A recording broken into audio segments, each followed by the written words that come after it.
Welcome to Attainable Green.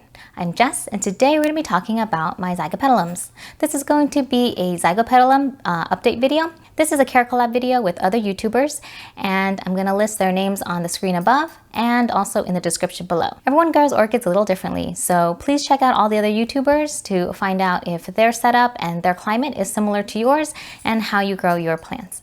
And hopefully this will be beneficial to you.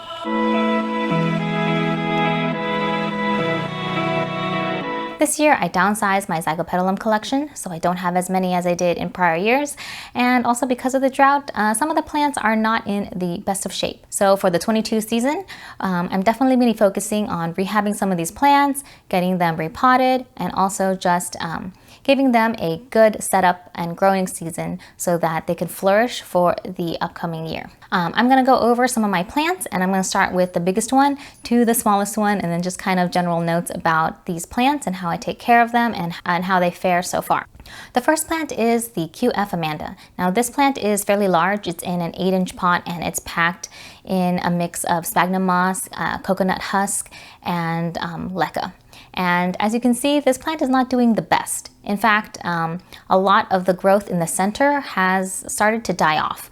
And that's normal and it's typical for these plants, but I think this is a little bit excessive compared to what it's been doing these past few years. There's definitely one new growth, and I'm hoping for a new growth to emerge soon on the other side as well, so that there's going to be two directions of growth on this particular plant. So during the late fall and winter season, this plant has been kind of neglected, and so it didn't get enough water, it didn't get the proper nutrients, and it was just kind of left to fend for itself. And as you can see, it's kind of consumed the back bulbs a little bit, and a lot of the leaves have fallen off to kind of conserve energy for the plant.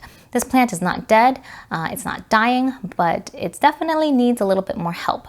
And I can tell that this year it's going to be a little bit of a struggle because I'm going to have to repot this plant, probably divide it into two, remove all of the dead plant mass, and this plant will be quite small. In fact, I think it's going to probably fit in a 4-inch pot, which is about half the size of what it is now. Even though this plant doesn't look its best right now, the bulbs that are still green are nice and plump and firm. So I know that it's definitely getting enough water as of this current moment, and hopefully if I just continue that, it will just be able to speed up its growth. I'm waiting for the new growth to put out some nice thick roots so that I can plant it into new media, and then when I do that, I'll add some fertilizer to just help it grow and thrive that much better. The Qfami is also known for having really dark, saturated flowers. It kind of looks almost black, just depending on the conditions that it has. And so far, it's been a quite vigorous grower, so I'm not worried about the health of this plant. I just need to do a little work on it. Then the next plant is the Zygo Adelaide Meadows hybrid. Now this plant I pollinated early this year, and I collected the seed pod and made some flasks from it. After I did that, this plant definitely needed to recover because it spent a lot of energy creating the seed pod, and then after this kind of dry, neglected period, the plant definitely used up some of its reserves to survive. A lot of the leaves have fallen off, but it does have some new growth, so I'm hoping that this one will pull through and still give its best. I'm definitely going to have to repot this plant, and hopefully it will do better in a new, fresher media setup. Next is the Zygopetalum Murasaki Komachi. Now this plant is probably the healthiest Zygopetalum that I have so far. It's been doing well, and although it lost a lot of its older leaves, the new growth is doing well. There's another new growth just starting out, so this plant has been doing great. I don't think it's really slowed down since I've kind of left it to its own devices. But so far, everything looks good. The bulbs are nice and firm and plump. They're not that much bigger than last year's bulbs, but that's totally fine. And it seems to be growing new growths every 6 months or so. So I'm definitely not concerned about the pattern of this plant. I'm not really expecting flowers to come out in the next couple of months, but we'll see. If this plant is as vigorous as it seems, it may be able to put out some flowers. Next is a Zygopetalum jumping jack. Now this plant I've had for a while, and I wouldn't say that it's the easiest plant that I have. It just kind of sits there and grows, and this time it has a new growth, but it also has a failed growth as well. I think there might be a flower spike emerging from one of the more mature bulbs, but I'm not quite sure. This one needs a repot as well, since some of the bulbs are coming out over the media. And so I know once roots emerge from the newer growths, it definitely needs to hit some media so that it could really take off and thrive. The next plant is a Zygonesia Senosha Dove of Peace. Now this one is a variegated Zygopetalum, and this one has always struggled for me. It's been really small. It didn't really want to grow, so I'm not really expecting much from this plant. Its latest growth has nice, beautiful, mature leaves, and I think it just needs a little bit more push to just grow and stabilize and settle into my environment. I got this one probably last year or the year before, and it's just always been really tiny, really slow growing, and there's not much to go off of. And even though this plant only has 2 leaves now, I think once the growing season begins and things start to warm up, it'll start to put out new growth, and I think it'll be completely fine. Now the last plant is the Zygonesia Snowbird Kyla, and this one was one of my great performers from last year, but recently it has declined, and I think that's because I moved it outside during the winter season and it didn't really get to acclimatize to the change in temperatures before I moved it from my indoor setup to my outdoor setup. It was already too cold by the time I put it outside, so I think it just didn't really like that.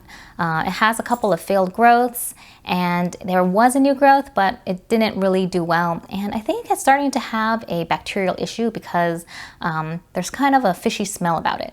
So I'm definitely gonna have to take this plant apart, dissect it, see what's wrong, remove all the dead plant material, and hopefully we can save this plant because it's a nice, beautiful plant and it has beautiful flowers, and it did well for me. And this plant's not dead, the root system looks great and fantastic, but I really have to work on getting some new growths for the growing season in order for this plant to survive. So Zygopetalums tend to be pretty hardy for me. I haven't killed any in a long time. So this year I might have a couple of adjustment issues with my plants because I kind of neglected them at the wrong time of year. It was kind of the late fall, early winter time where I just got really busy and I wasn't able to take care of these plants. So they didn't get water for a few weeks. And I think that dehydration period coupled with cooler temperatures kind of shocked some of these plants. So they dropped a lot of leaves.